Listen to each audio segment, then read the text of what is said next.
Marie Christmas এই বিশেষ দিনটো আহি পালেহিয়ে ক্ৰিছমাছ চাগে প্ৰায় সকলোৰে খুব ভাল লাগে মোৰ কিন্তু বহুত বেছি ভাল লাগে কিয়নো ইয়াৰ লগত জড়িত বিষয়বস্তুবোৰ খুব বেছি attractive Christmas trees Santa Claus কেৰল আৰু ফ্ৰুট কেক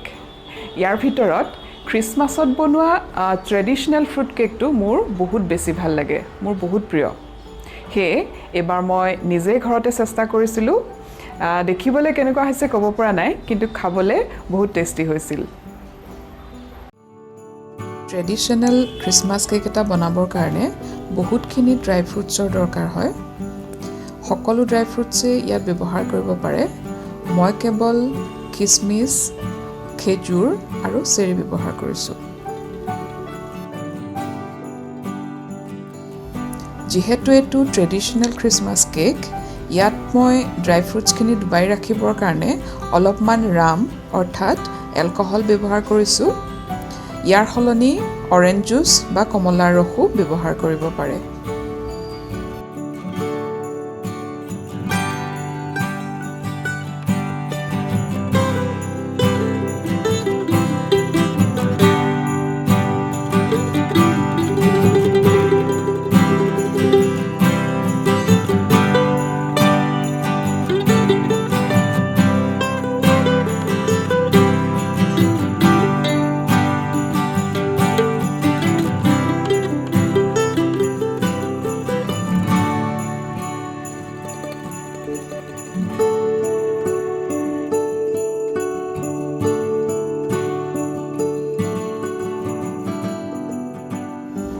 এইখিনি এতিয়া মিনিমাম 24 ঘণ্টাৰ কাৰণে এনেদৰে থৈ দিব লাগিব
এইখিনিতে এটা দৰকাৰী কথা জনাওঁ যে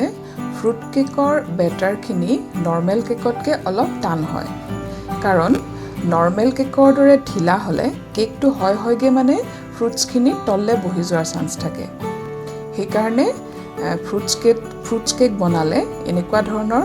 অলপ ঠিক কনচিষ্টেঞ্চিত বেটাৰখিনি ৰখাটো দৰকাৰ।